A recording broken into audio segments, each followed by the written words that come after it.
Help, my front desk just quit, was the message I got this week from one of my clients.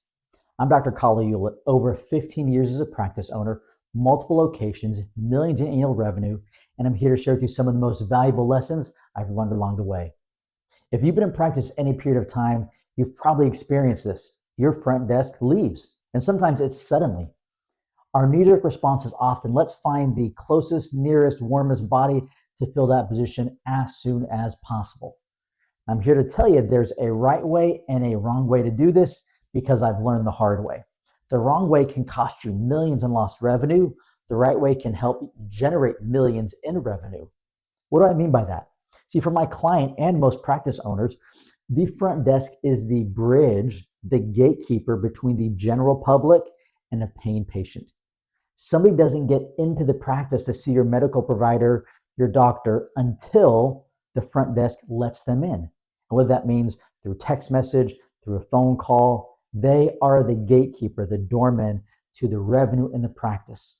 And a lot of times the front desk is the lowest paid position, the least skilled position, the one we spend the least amount of time and energy hiring and training. And I've learned the hard way that is wrong. And that costs practices millions in the long run. So here's the right way, and here's my response to my client. Number one, I said, first, we need to define the role. In the past, they had hired front desk more just does somebody have experience? Are they a medical assistant? Have they ever answered phones before? Can they help with administrative tasks? Those type of things. Well, as we defined the role, we realized for this practice, the front desk was number one. Their most important primary role was they were a salesperson. They had to sell the first appointment. That was their primary job. Connect with the prospective patient, get them to book the first appointment. Now, it doesn't matter if this is a cash practice, insurance practice, hybrid, still, they have to sell and book the first appointment. They have to communicate why they are the best option for that person calling and why they should schedule now. And so when it comes to that number one sales position, we have to define what success looks like. And so for this practice owners, we said, look, we need to map out what are all of the request sources, Google, Facebook, etc. Where are all of your marketing and new patient requests coming from? Then we need to measure percentage of booked leads. That will be their definition of success. So primary role, sales, primary indicator of success or their KPI was percentage of booked appointments, and we set benchmarks. Their secondary role was administrative support, because we know for most practices, the front desk needs to wear multiple hats. But again, the primary hat needs to be sales because they are the gatekeeper to your revenue. Second, we went over what is the proper hiring order. Now, this is something that I did incorrectly for many years. And I'm going to show you what I used to do, and I'm going to show you what I've switched to and what is a much better way. So here's the old way of hiring. When a hiring need comes up like a front desk, usually I would say, okay, is there anybody who has experience at the front desk? And I'd reach out to my warm network.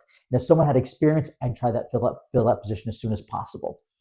Second, once I met with that person, I'd say, do I like them? Does it seem like a likable, friendly person? That was my hiring process. And then the third thing I would look at, are they a fit for my current team? Like, will they fit in? And so if I had a need for a front desk, I'd put a beacon call out. Hey, who has experience? When I met with them, do I like them? And then do I think they'll be the right fit for the team? Again, this is the wrong way I've learned as far as hiring for the most successful positive outcome. Here is the right way to do it.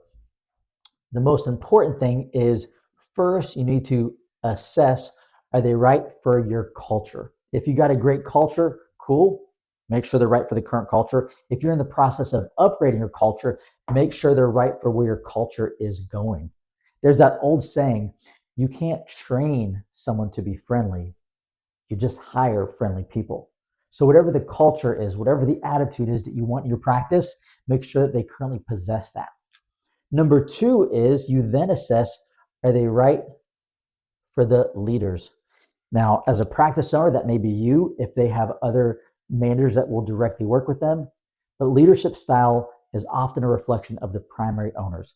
So they have to be right for the leadership style. Now, some leaders are more firm, some have a higher sense of accountability, some are more friendly. I'm not here to tell you what's right or wrong. I'm here to say whatever the current leadership style you and your leadership team have, whoever you hire has to be right for that leadership style. And then number three, then I look at skill set and experience. Why? Because skills can be taught, culture and attitude, much more difficult, and that's not something I'm willing to tackle. And so when it comes to skill set or experience, they still need to possess some of the key things. But again, I don't look at this first, I look at this third. Some of the specific skill sets that I'm looking for in a front desk position when they're the gatekeeper, I'm looking at what are their phone skills? What is their phone presence? I'm looking, are they coachable? So in an interview process, I'm going to give them some scripts to memorize. I'm going to give them feedback. We're going to role play. And I'm going to see how do they take that feedback and can they quickly implement it? Are they coachable, right? That's a skill set. Are you coachable? I'm also assessing their emotional intelligence. Can they pivot? How are they at reading someone, the situation? Because they need to be able to read people, quickly adapt, because their job, primary role as a salesperson, is to connect with the potential patient, get them on the schedule, right? That's their primary. Again, they have other roles, but their primary one is getting people in the door and on the schedule. And so I've found that most people, most practice owners, they don't have a people problem. What they have is a lack of hiring clarity problem. The greater clarity you can have on the position you're hiring for and what are the indicators of success, and then hiring in the correct order, the better the outcome.